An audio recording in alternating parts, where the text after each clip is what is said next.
Hey everyone, welcome back हो गया है फिर से। तो आज इस वीडियो में हम बात करने वाले हैं एक्सेल के व्यू टैब के बारे में। व्यू टैब थोड़ा इम्पोर्टेंट है क्योंकि इसमें काफ़ी ज़्यादा चीज़ें हैं। अगर आप कोई भी डेटा एंट्री फील्ड में जा रहे हो तो आपके लिए व्यू एक्सेल एक मैंडेटरी पार्ट है, और एक्सेल अच्छे से आना चाहिए कोई भी जॉब करते हो तो आज मेरे पास पूरी सीरीज़ मैंने बना चुका हूँ एक्सेल की total tabs, home, insert, page layout, formula, data, review, इन सब की वीडियो ऑलरेडी चैनल पे अपलोडेड है। आप जाके देख सकते हो, पूरी प्लेलिस्ट बनाई हुई है। अगर उन वीडियो में कुछ भी कमी हो या कोई भी आपका क्वेश्चन हो तो आप मुझे कमेंट में भेज सकते हो या फिर मेरे को इंस्टाग्राम पे जा डायरेक्ट मैसेज कर सकते हो। तो चलिए स्टार्ट करते हैं। व्यूज़ टैब के अंदर सबसे पहले हमारे पास आता है workbook view. Workbook view basically हमारे पास काम किस लिए काम करते हैं कि जो हमारी ये एंटायर वर्कबुक है जिसके अंदर हम वर्क करते हैं, जिसके अंदर कॉलम सेल दिख रहे हैं, अब इसको आप कैसे प्रेजेंट करना चाहते हो उस बेस में आपके पास वर्कबुक व्यू काम आता है। नॉर्मल वर्कबुक में क्या होगा कि आपको कोई पेज नहीं दिखेगा, आपको एक पूरा रफ पेपर मिल जाएगा बहुत बड़ा सा, उसमें आप काम कहीं भी कर सकते हो। अगर अब आप यहाँ पे देखो, पूरी आपके पास पेज ब्रेक हो गए, पूरा ब्लैंक हो गया। इस पे आप काम कर सकते हो फिर पेज वाइज अपने अकॉर्डिंग। इसके बाद आता है पेज लेआउट। अगर आप पेज लेआउट पे क्लिक करोगे तो आपकी जो पूरी एक्सेल वर्कबुक है वो क्या होगी, पेज वाइज डिवाइड हो जाएगी। ऊपर हेडर आएगा, नीचे आप फुटर लगा सकते हो, नीचे काम कर सकते हो अपने एक पेज के अंदर, जैसे बेसिकली आपकी बुक्स पे होता है, नोटबुक पे होता है। इसके बाद कस्टम व्यू है। अगर आपके पास ये, इसको आप कस्टम व्यू की तरह रखना चाहते हो तो ऐड करोगे, एक कस्टम व्यू बना लोगे, ए प्रेस करोगे। मैंने एक व्यू बना लिया कस्टम। अब मैं नॉर्मल करता हूँ तो मेरे पास नॉर्मल सीट हो गई। अब मैं कस्टम व्यू पे क्लिक करके इसको शो ऑल करता हूँ तो फिर से क्या होगा, मेरे पास एक व्यू बन गया पेज लेआउट का। ठीक है, इस इतना आपको समझ आ गया होगा। मैं इसको नॉर्मल कर देता हूँ। इसके बाद आता है हमारे पास शो के अंदर हमारे पास क्या आता है, roller, guide line, formula bar और हेडिंग। अब देखो, इसमें आपको एक इम्पोर्टेंट चीज़ सीखनी चाहिए। जो हमारे पास ये लाइनिंग दिख रही है ना, इसको बोला जाता है ग्रिड लाइन। अब ग्रिड लाइन पे क्लिक करूँगा तो मेरी पूरी सीट क्या होएगी, ये पूरी सीट वाइट हो जाएगी। अब देखो, क्लिक किया, पूरी सीट, ना आपको सेल का पता चल रहा है ना ही आपको कॉलम और रो का पता चल रहा है। ठीक है, तो पूरा पेज क्या हो गया मेरा, वाइट हो गया, ब्लैंक हो गया। ठीक है, इसके बाद आता है फॉर्मूला बार। अब फॉर्मूला बार कहाँ होता है, मैं पहले सीट पे आता हूँ, ग्रिड लाइन लेके आता हूँ, तो यहाँ पे आपको एफ दिख रहा है, ये सम। देखो, सम फॉर्मूला मैंने लगाया। अब देखो ऊपर सम आ रहा है क्योंकि मेरा ये फॉर्मूला बार है। मैं चाहता हूँ ये फॉर्मूला बार दिखे ना किसी को, तो उस बेस में मैं क्या करूँगा, फॉर्मूला बार पे टिक कर दूंगा और देखो मेरा फॉर्मूला बार गायब। अब मैं कोई भी फॉर्मूला लगाऊँ, किसी को कोई पता ही नहीं चलेगा कि क्या फॉर्मूला लगा है। फॉर्मूला बार पे क्लिक करो, वापस आपके पास फॉर्मूला बार आ जाएगा। इसके बाद आता है हेडिंग। अब हेडिंग कौन से, ए बी सी डी 1 2 3 4 5, ये आपके क्या है, हेडिंग्स है जो आपके एक्सेल की बुक के हैं। अगर मैं इन हेडिंग पर टिक करूँ तो पूरी सीट मेरी क्या हो जाएगी, पूरी सीट ब्लैंक हो जाएगी, कुछ इस तरह से। और मैं ग्रिड लाइन हटा दूँ, फॉर्मूला बार हटा दूँ, तो मेरे पास क्या हो गया, एक टेक्स्ट बुक बन गई है पूरी, जिसके अंदर मैं आप नोटबुक की तरह काम कर सकता हूँ। तो वापस ले आते हैं फिर सबको। ठीक है, तो ये हमारा शो का काम है। इसके बाद आता है हमारे पास जूम। जूम के अंदर आपको जूम इन, जूम आउट, जो मैं यहाँ से आपको कर देता हूँ। ये देखो, ये जूम इन, जूम आउट, यहाँ पे दिख रहा होगा नंबर आपको। अगर आप यहाँ से करना चाहो तो तब भी कर सकते हो। जूम कितने परसेंट आपको मैग्नीफिकेशन करना है, मैं 200 ओके करूँगा तो 200 मेरा यहाँ भी हो गया, यहाँ भी हो गया। तो ये जूम है। अगर आपको सिर्फ सेक्शन वाइज जूम करना है तो उसके लिए जूम सेलेक्ट करो, सिर्फ उतना ही सेक्शन आपका जूम होगा जो आपने सिलेक्ट किया होगा। अब देखो, मैंने सी और डी और ई को किया, सिर्फ डी और ई जूम होगा मेरा। अभी 400 हो गया कंप्लीट। बैक करके दिखाता हूँ। मैं सिर्फ ए बी सी डी को ई तक मैं जूम करना चाहता हूँ, तो मैं यहाँ पे जूम टू सिलेक्शन पे क्लिक करूँगा। अब देखो, उतना ही जूम मेरा सेलेक्ट हुआ। ठीक, अब नेक्स्ट ऑप्शन हमारा आता है विंडो। अब विंडोज़ के अंदर दिख रहे हैं मेरे पास new window, arrange all, freeze panels, split, hide and switch windows. अब इसके अंदर इनका सबका काम क्या होता है, अब हम इसके बारे में जानेंगे। सबसे पहले मेरे पास दिख रही है न्यू विंडो। अगर आपके पास नई वर्कबुक बनानी हो तो आप कर सकते हो न्यू विंडो, जो आपको सेकेंड विंडो के साथ कनेक्ट करेगी। अब देखो बुक नंबर 1 है, यहाँ पे चेक करो, न्यू विंडो पे क्लिक करूँगा तो अब देखो बुक हो गया 1:2। अब मेरे पास सेम विंडो है लेकिन उसके 2 पार्ट कन्वर्ट हो चुके हैं। अब मैं इसको कट करता हूँ, ये देखो 1। अब मैं इसका एक लाइव एग्जांपल दिखा देता हूँ, थोड़ा इसको जूम कर लेते हैं। ठीक है, अब ABC मैंने सिर्फ इस पे नोट किया। अब न्यू विंडो एक कंट्रोल एन की तरह तो काम करेगी ही नहीं, हो जाएगा रेप्लिका बन जाएगा। अब ये देखो ABC यहाँ पे अगर मैं न्यू विंडो पे क्लिक करता हूँ तो ये क्या कर रहा है, इसी की रेप्लिका बना रहा है। अब ये देखो ABC इस पे भी आ रहा है 1:2 पे।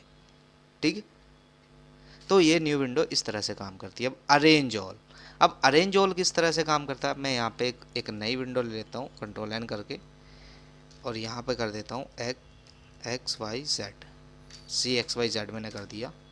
थोड़ा जूम कर लेते हैं ताकि दिखने में आसानी रहे। हाँ, ये मेरे पास बुक नंबर 2 है और ये मेरे पास बुक नंबर, एक ही पार्ट के दो दो पहलू हैं, मतलब एक बुक नंबर 1, बुक नंबर 2 1:2। ठीक है, अब मैं इसको अरेंज करना चाहता हूँ।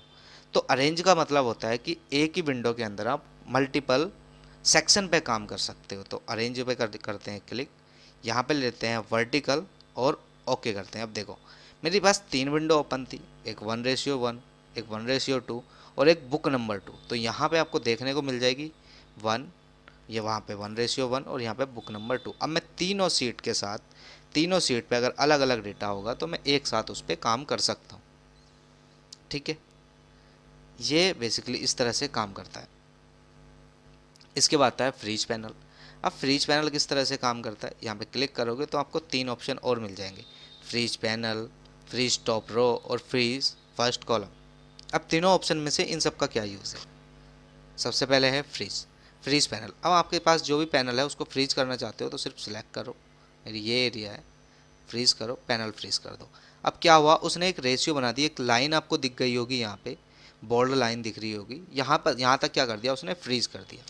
अब देखो यहाँ पे क्या आ रहा है 6 7, अगर मैं यहाँ पे कोई वैल्यू लिखता हूँ 7 पे पास, तो जैसे ही मैं यहाँ पे 13 से नीचे जाऊँगा तो ये गायब हो जाएगी, यानी कि वो ऊपर का जो पैनल है वो फ्रीज हो चुका है। अब देखो वो गायब हो गया ना, 6 अपने आप एक जगह फ्रीज है और नीचे मेरे पास डाउन पे क्या आ रखा है, उसके नेक्स्ट नंबर आ रहे हैं। इस तरह से फ्रीज पैनल काम करता है। अब इसके बाद मैं आगे चलता हूँ, यहाँ पे दिख रहा है फ्रीज फर्स्ट रो, क्लिक करेंगे।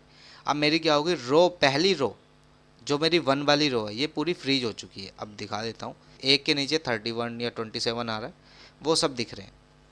ऐसे ही आपका कॉलम भी फ्रीज हो जाता है, फर्स्ट कॉलम फ्रीज है, यस। अब देखो यहाँ पे कुछ मैं लिखता हूँ, मेरा कॉलम भी फ्रीज हो गया। ये देखो ए के बाद एक ए आ रखा है, या देखो जितने भी दूर में लेके जाऊँ मेरा ए वहाँ से टच से मच नहीं होगा, क्यों, क्योंकि वो पहले ही कॉलम फ्रीज है। ठीक है, तो यहाँ पे आपको तीनों ऑप्शन क्लियर हो गए होंगे। इसके बाद आता है स्प्लिट। अब स्प्लिट काम कैसे करता है, स्प्लिट बेसिकली काम करता है आपके एक ही वर्कशीट को मल्टीपल सीट में कन्वर्ट कर देगा। मैं स्प्लिट करता हूँ, ये देखो अब उसने क्या किया, स्प्लिट, सॉरी मैंने फ्रीज कर रखा था, इसको अनफ्रीज करते हैं। इसके बाद मैं इसको पहले अनफ्रीज कर देता हूँ, अनफ्रीज। ठीक है, अब अनफ्रीज हो चुका है। इसके बाद बढ़ते हैं हम स्प्लिट को। अब जहाँ भी मेरे पास ये सेल का कर्सर होगा उसी जगह से क्या करेगा, वो सीट को स्प्लिट कर देगा। मैं स्प्लिट करके दिखा देता हूँ, ये देखो स्प्लिट कर दिया, यानी एक ही वर्कबुक को आपको 4 पार्ट में डिवाइड कर दिया उसने। ठीक है, मैं यहाँ पे कुछ लिखता हूँ, यहाँ पे भी कुछ और लिख सकता हूँ, एंड देन नीचे करूँगा तो ये देखो चारों पार्ट अलग अलग है, हो गए ना।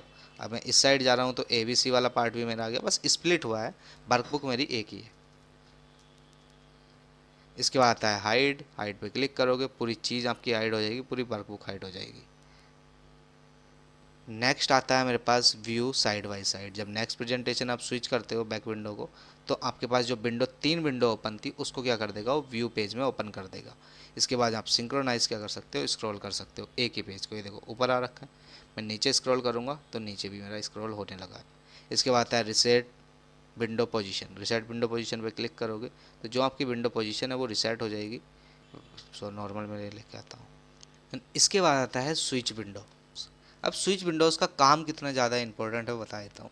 मेरे पास मल्टीपल सीट है, मेरे पास 5 सीट खुली हो, 10 सीट खुली हो, मैटर नहीं करता। जब मैं स्विच विंडो पे क्लिक करता हूँ ना, तो मेरे पास ये दिखाता है कि आपके पास जो लिस्ट है, आपके पास कितनी वर्कबुक खुली हुई है एक्सेल की। अभी बुक 2 और बुक 1:1 दिख रहा है, मैं और विंडो ओपन कर लेता हूँ, 3 4 5 6, यहाँ पे देखो 6 हो गया। अब मैं व्यू पे जाता हूँ, सिर्फ और सिर्फ स्विच विंडो पे क्लिक करता हूँ, तो मेरे पास जितनी भी एक्सेल की विंडो ओपन होगी वो यहाँ पे आपको दिखनी स्टार्ट हो जाएगी। इससे क्या होगा, मेरा काम इजी हो जाएगा। ये देखो बार बार पीछे नहीं जाना पड़ेगा मेरे को ना, जब मैं वर्क कर रहा हूँगा। ठीक है, तो इस तरह से आप विंडो को स्विच कर सकते हो, स्विच विंडोज़ की हेल्प से। अब इसके बाद सबसे ज़्यादा इम्पोर्टेंट है इसके अंदर मैक्रोस। अब मैक्रोस क्या काम करता है, मैक्रोस क्या करता है, बेसिकली रिकॉर्ड कर लेता है, जो भी आपने काम किया उसको रिकॉर्ड कर लिया, और देन सिर्फ आपको माइक्रोस चलाना है, वो ऑटोमेटिक सेव प्रिंट कर देगा। अब इसका एक लाइव एग्जांपल बता देता हूँ। मैं कोई काम कर रहा हूँ, मैंने रिकॉर्डिंग कर ली वीडियो को, मैं उस वीडियो को मल्टीपल बार देख सकता हूँ। ये सिर्फ क्या हुआ, वीडियो का पार्ट हुआ। अगर मैं एक्सेल में काम करता हूँ तो जो भी मैं काम कर रहा हूँ उसको मैंने रिकॉर्ड कर लिया, तो माइक्रो को लगा कि ये तो आपने पूरा लिख लिया, कॉपी कर लिया। अब वो माइक्रोस क्या करेगा, उसको बार बार क्या करेगा, पेस्ट करता जाएगा, पेस्ट करता जाएगा, पेस्ट करता जाएगा, मल्टीपल बार। अब इसका मैं करके दिखा देता हूँ। मैंने मान लो मैक्रोस पे क्लिक किया, इसको क्या किया, एक व्यू आ रहा है और दूसरा रिकॉर्ड आ रहा है और तीसरा आ रहा है यूज़ रिलेटिव रेफरेंस। आपको क्या करना है, रिकॉर्ड मैक्रोस पे क्लिक करना है। पूछेगा मैक्रोस का नाम क्या है, ठीक है, कोई कंट्रोल शॉर्टकट की है क्या इसको स्टार्ट करने की या बंद करने की, मैं क्या क्यू कर दो। इसने बताया control shift plus Q available है, वो आप ले सकते हो, ठीक है। अगर डिस्क्रिप्शन डालना है डिस्क्रिप्शन डालो। अगर आपको पर्सनल मैक्रोस वर्कबुक लेनी है तो तब वो भी ले सकते हो, न्यू वर्कबुक लेनी है तो वो भी ले सकते हो, या दिस वर्कबुक लेनी है वो भी ले सकते हो। एंड ओके करोगे, आपका मैक्रोस क्या हुआ, स्टार्ट हुआ। अब मैं आपको दिखाता हूँ इसका।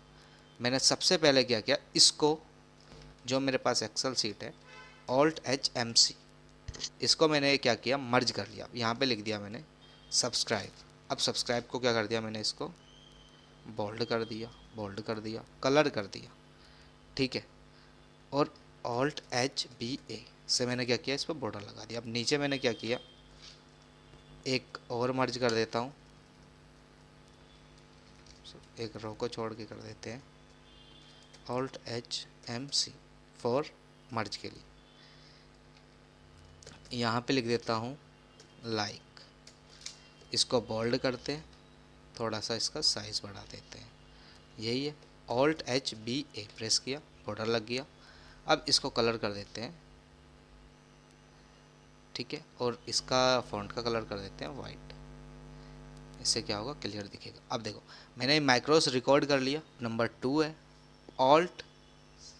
कंट्रोल शिफ्ट क्यू, यहाँ पे ऑटोमेटिक पेस्ट हो गया। अब देखो वो पेस्ट करता जा रहा है, पेस्ट करता जा रहा है, क्यों, क्योंकि वो माइक्रोस रुकेगा ही नहीं। अब मेरा रिकॉर्ड भी हो रहा है, पेस्ट भी हो रहा है, रिकॉर्ड भी हो रहा है, पेस्ट भी हो रहा है, रिकॉर्ड भी हो रहा है, पेस्ट हो रहा है। अब वो उसने लूप बना लिया एक, अब वो लूप चलता रहेगा, हमेशा चलता रहेगा, वो बंद नहीं होगा अब, जब तक ये एक्सेल बंद ना हो, ठीक है। तो ये गलती जो मैंने अभी आपको करके दिखाई वो आपको नहीं करनी, आपको व्यू पे जाके उस माइक्रोस को रोकना है। अब माइक्रोसॉफ्ट विजुअल बेसिक यानी कि बीबीए रन टाइम एरर है 28, आउट ऑफ स्टॉक स्पेस बचा है। जितनी बार आपने रिकॉर्ड कर दिया, या तो इसको डिबग करो या एंड करो, मैं एंड कर दो।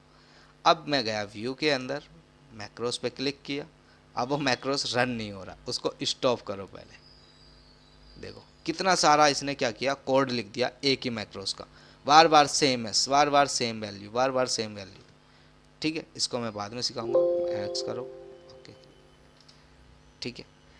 क्लिक किया, स्टॉप रिकॉर्डिंग पे क्लिक कर। अगर आपका ये लूप बन गया तो आपको एक्सेल को कट करना है। जब भी आप माइक्रोस क्रिएट करोगे तो सबसे पहले रिकॉर्डिंग करोगे, तो उसके बाद क्या करना है, आपको रिकॉर्डिंग को रोकना है, नहीं तो क्या करेगा, वो लूप बना देगा। क्लिक, अब आपको फिर से इसको लेना है, क्लिक करो, व्यू करो, आपके पास माइक्रोस दिख जाएगा 1 और 2, रन करो, ठीक है। आई होप आपको ये व्यू वाला टैब क्लियर हो गया होगा। अगर इसमें कहीं पे भी आपको कन्फ्यूज़न है तो कमेंट में आप पूछ सकते हो। अगर आपने अभी तक मेरी ये कंप्लीट सीरीज़ नहीं देखी है एक्सेल की, तो जाके देखिए, चैनल पे ऑलरेडी अपलोडेड है, जिसमें मैंने home, insert, page layout, all tabs के बारे में बताया हुआ है। अभी डेवलपर टैब रह चुका है, उसको मैं नेक्स्ट वीडियो में कंसिडर करूँगा, लेकिन डेवलपर टैब बताने से पहले मैं आपको आपके फॉर्मूले स्टार्ट करता हूँ, कुछ विजुअलाइजेशन कर लेते हैं एक्सेल के थ्रू, ताकि हमें आगे चल के एक्सेल में कोई इशू ना रह जाए। मैंने टैब आपको इसलिए कराया है ताकि आपका बेसिक क्लियर हो जाए। बेसिकली क्या होता है कि एक्सेल के अंदर मोस्टली क्या करते हैं, सब फॉर्मूले सिखा देते हैं कि चलो फॉर्मूले सिखा देते हैं, ये कर लेंगे सब फॉर्मूले। हाँ, बेसिकली फंक्शन का काम आता है एक्सेल के अंदर, लेकिन आपको बेसिक नॉलेज तो टैब्स के बारे में होनी चाहिए कि कौन सा टैब एक्चुअल में करता क्या है। इसीलिए मैंने कंप्लीट सीरीज़ बनाई है। उन सीरीज़ के अंदर अगर आपको कहीं पे भी इशू है तो मेरा इंस्टाग्राम हैंडल आपको दे रखा है, आप जाके देख सकते हो अबाउट में। तो डायरेक्ट आप क्या करो, कमेंट करो उसी वीडियो पे कि इस वीडियो के अंदर ये इशू है, ये रिजॉल्व करना है। तो ऐसे क्या होगा, आपकी अच्छी खासी प्रैक्टिस हो जाएगी। मैं उस पर भी वीडियो बना दूंगा अगर कमेंट ज़्यादा होंगे। तो अभी के लिए मैंने बेसिक इतना ही कंप्लीट किया है। अगर अभी हम स्टार्ट करेंगे फॉर्मूले से। तो thank you guys, thank you so much.